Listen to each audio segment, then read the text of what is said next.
अब आप लोग शांत होकर बैठिए। शुभ संध्या। हमें सबसे पहले अपने मातृभूमि के प्रणाम करे छिए। यहाँ पे उपस्थित सारे लोगों के नमन करे छिए। हमारा नाम शुभम कुमार छे। हमरा ठेठी उतना अच्छा ना आवे छे।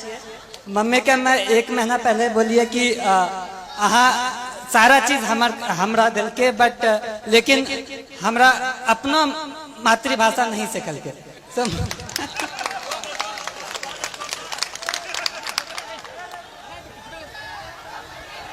आप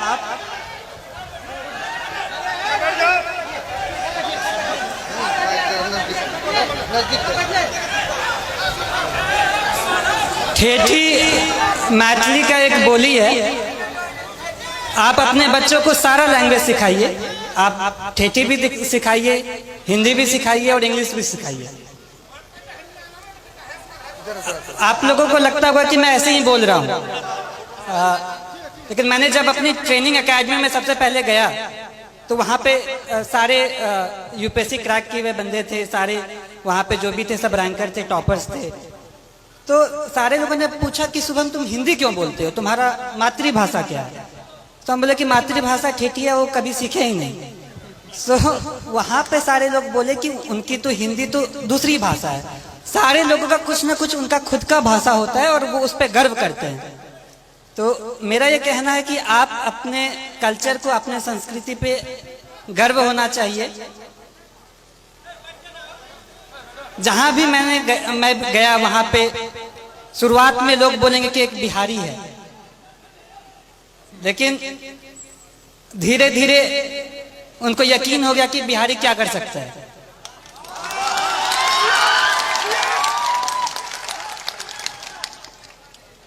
वो बोला कि बिहारी ऐसे बोलता है। बोले गुजराती भी तो अपना अलग भाषा बोलता है। कभी साउथ वाले लोगों को देखा कैसे हिंदी बोलते हैं। मेरा ये कहना है कि अपने पे आपको कॉन्फिडेंस होना चाहिए, आत्मविश्वास होना चाहिए, अपने पे गर्व होना चाहिए। जब आप अपने को जान पाएंगे तो ही आप अच्छे से अपने लाइफ में कुछ कर सकते हैं, क्योंकि फिर आप अपना 100% देंगे। मैं जो भी हूँ वो मैं अपने परिवार वालों की वजह से हूँ। मेरे परिवार में पापा, मम्मी, चाचा, चाची, दीदी, भाई, बहन, सबका महत्व है। मैं कहीं पे भी गया, हर दिन मम्मी पापा से, हर दिन अपने परिवार वालों से बात किया। तो ये कहने के लिए एक छोटा सा बात है, लेकिन जब आप अपने लोगों के पास रहते हो और उनका फुल सपोर्ट आप पे होता है, तो मुझे ये लगा कि अगर मैं एग्जाम नहीं भी क्वालिफाई कर पाऊं, फिर भी मेरे परिवार मेरा हमेशा साथ देगा। कभी भी ऐसे पापा नहीं बोले कि ये एग्जाम नहीं क्वालिफाई करोगे तो क्या होगा, वैसा कुछ नहीं। तो ये बहुत बड़ा रोल प्ले किया मेरे सक्सेस में। एग्जाम के हर घड़ी में, हर स्टेज पे मैं ये बोला कि पापा इतना मुश्किल है, मुझसे नहीं हो पाएगा। लेकिन पापा कहते थे कि नहीं, तुम कर सकते हो, तुमको जितना विश्वास तुम पे है उससे ज्यादा मुझ पे तुम पे है। तो ये सपोर्ट जो है वो बहुत यूनिक रहा, वो बहुत अलग किस्म का सपोर्ट रहा। और दूसरी बात जो पापा कह रहे थे कि चाचा भी कह रहे थे कि घर का माहौल अच्छा होना चाहिए। तो अभी तक मैं एक इंसिडेंस मैंने नहीं बताया है कि मुझे असल में मोटिवेशन कहाँ से मिला। एक बार ऐसा हुआ कि पापा को याद भी नहीं होगा, बालदेव दादा मेरे घर पे आते हैं। वो अपनी बेटी की शादी के लिए कुछ 3000 रुपये पापा से उधार पे लिए होंगे, और उनकी बेटी की शादी पापा यहाँ मंदिर में कराए थे। तो पापा ने ये नहीं कहा कि 3000 रुपये मैं दे रहा हूँ, वो कहा कि नहीं, आपको वापस करना है। फिर वो मेहनत किए और फिर वो 3000 वापस जब दे रहे थे तो मैं भी देख रहा था। पापा ने सारा नोट काउंट किया 500 के नोट से, फिर एंड में 3,000 रुपये दादा को दे दिया कि ये आपकी मेहनत की कमाई है, ये अपने साथ रखे। ये मैं कहना चाहता हूं कि इससे ये क्या हुआ कि वो सामने वाला मेहनत किया, वो कमाई, वो फ्री का पैसा नहीं समझा। इसी तरह मैं भी चाहता हूं, मेरी ये कामना है कि मैं भी लोगों के लिए काम करूं। एक बार रिजल्ट आ जाना बड़ी बात होती है, लेकिन उससे बड़ी बात है कि लोगों के आशाओं पे खड़ा होना।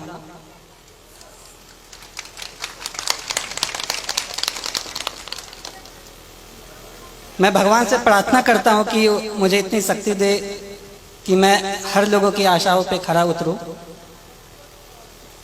इसके अलावा आप जो भी रहें, लेकिन सबसे पहले आप आदमी अच्छा बने। लोगों ने कहा कि तुम्हारा लक बहुत अच्छा है, एग्जाम क्वालिफाई हो जाता है, अच्छे कर लेते हो। लेकिन मैं ये कहना चाहता हूं कि आपका लक तभी साथ देगा जब आप खुद के लिए आप सही हो, आप दूसरों के लिए सही हो। आप दूसरों की मदद करें, आप पे भगवान मदद करेगा।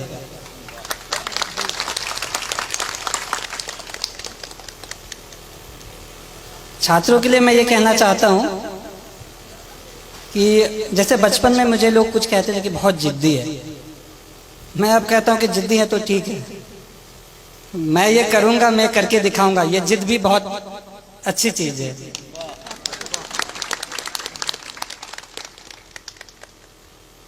जिंदगी में उतार चढ़ाव हर किसी के जिंदगी में होता है, मेरे भी जिंदगी में रहा।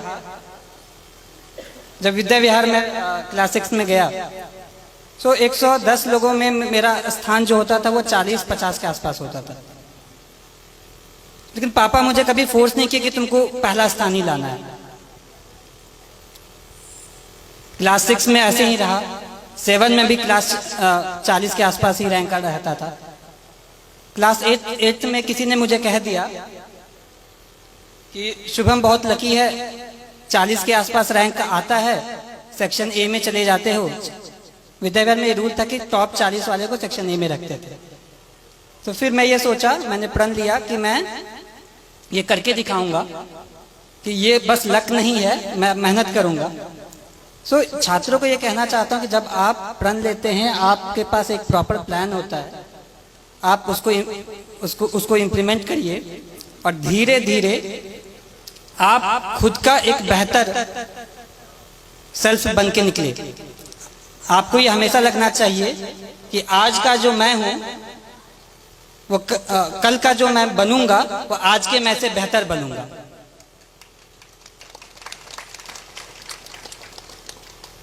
जिंदगी बहुत चीज सिखाती है, संघर्ष बहुत चीज सिखाता है, और लाइफ के हर फेज में हमारी कोशिश ये रहती है कि मैं अपना एक बेटर सेल्फ बनूं, मैं इससे भी और अच्छा बनूं, और मेरा भी यही रहेगा।